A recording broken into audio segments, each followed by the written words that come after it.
So what I have here is a spreadsheet that came from a Google form, right? So I have a timestamp, I have team names, and some points. And what a pivot table does is summarizes data.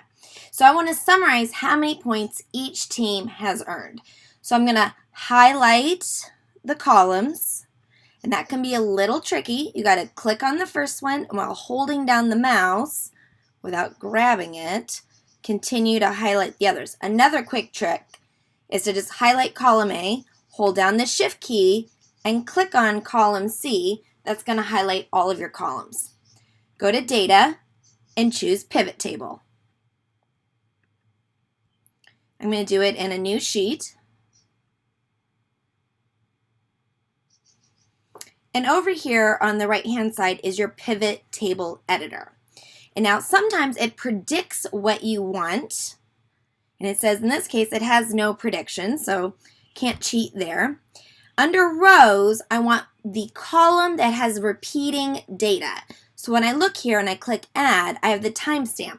The timestamp is unique for each one, so I'm not going to pick timestamp. Points. I wouldn't want to sort by the number of points most likely. Also, it's just not unique.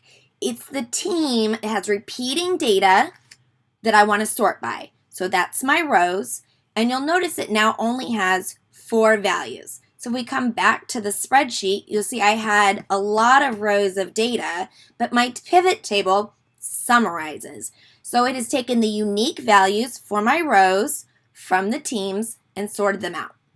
Then under values, I'm going to say by what value I would like to do something with. Again, timestamp doesn't make a whole lot of sense typically, so I'm going to do points.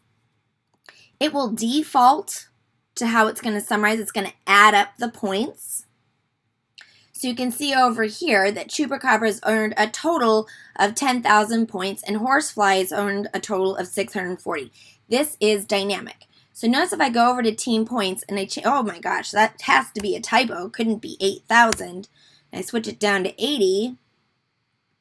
Now this number is reflected. So this is the sum of the points organized by team name. Now instead of sum, I can come over and change this to average, and I can see the average score per team, or change it to max value. And the most they received at any time is now displayed in the pivot table.